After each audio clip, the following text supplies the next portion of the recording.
तौर पे देखिए, अगर हम आपके यहाँ 10 साल से काम कर रहे हैं तो आप एक बार हमें ये बोलते कि आप लोगों का जो है आप लोगों को सीएससी से हटा करके एनएमटीसी आप लोग को किया जा रहा है। अब यहाँ की सैलरी आप लोग को ये मिलेगी, एटलीस्ट एक बार एक राय या बताना तो होता। जो उसमें कंटिन्यू करता उसे रखते, बाकी को आप हटा देते जो नहीं करते या जो भी करते। हमसे सर कुछ भी हमें कुछ पूछा ही नहीं गया, हमें कोई इन्फॉर्मेशन नहीं। बस 3 दिन पहले इन्होंने सीएमओ ऑफिस में लेटर भेज दिया, हमारे एमओआईसीज के पास लेटर भेज दिया, हमारे पर्सनल ग्रुप पे लेटर आया। और इस लेटर के बाद लगातार 3 दिन के अंदर का कॉल भी आने लगी, कहाँ का आया, सीएमओ ऑफिस का बाबू बोला अब आपसे कार्य नहीं लिया जाएगा, अब आप मत आइएगा ऐसे करके। क्योंकि सर हमारी सैलरी हमारे बेस फैसिलिटी से निकलती थी। हम काम करते थे एनएमटीसी सेंटर, जैसे मैं हरदोई में पोस्टेड थी तो मैं हरदोई में काम करती थी। और हरदोई में मैं मेरी सैलरी हरदोई से निकलती थी और मैं लखनऊ की केजीएमसी में एज अ जीएनएमटीसी में एज अ ट्यूटर काम कर रही थी 2022 से। तो इन्होंने पर्सनल सिर्फ हमें नहीं मैसेज किया, इन्होंने हर जगह मैसेज कर दिया व्हाट्सएप कि अब इन लोगों से 36 लोगों से कोई भी कार्य ना लिया जाए। और ऐसा नहीं सर हम प्रयास नहीं कर रहे हैं। अब सर बहुत जाहिर सी बात है, 6 महीने अगर कोई किसी की भी संविदा समाप्त हो जाएगी तो कोई कहीं पे रह के खा नहीं पाएगा, सब अपने अपने होम डिस्ट्रिक्ट चले गए हैं। लखनऊ की चक्कर लगाना बड़ा मुश्किल होता है, फिर भी हम लोग सर कम से कम 5 से 6 बार पाठक जी के यहाँ। एनएचएम ऑफिस का तो कोई मतलब ही नहीं है, जब तब हम लोग जाते हैं। अब तो सर एंट्री भी बंद कर दी है कि अनाउंसमेंटर्स को अंदर एंट्री नहीं देना है।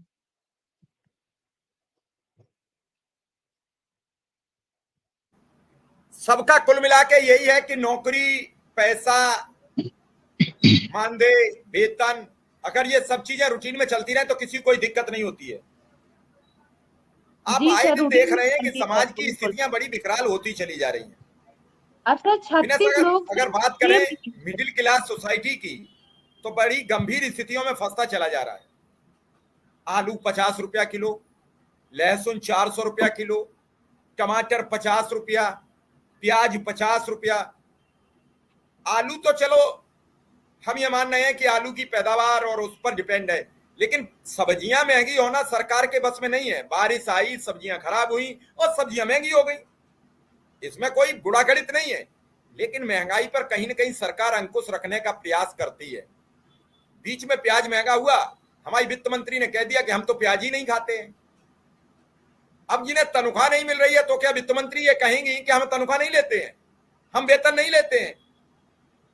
शिक्षा मित्र चीख रहा है, अनुदेशक चीख रहा है, ये महिलाएं चीख रही हैं, प्रधानमंत्रियों, मुख्यमंत्रियों सब कहते हैं बेटियों को लिए हम कुछ भी कर देंगे। बिल्कुल और सर। वो बेटियां भूखी प्यासी चीख रही हैं।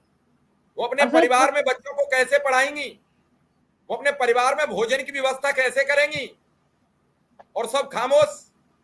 अरे अब सर अचानक से अनुदेशकों आज में भी 65% महिलाएं हैं विनय सर, शिक्षा मित्रों में भी 55 से 60% महिलाएं हैं, और उसके बावजूद किसी का दिल नहीं पसीज रहा है।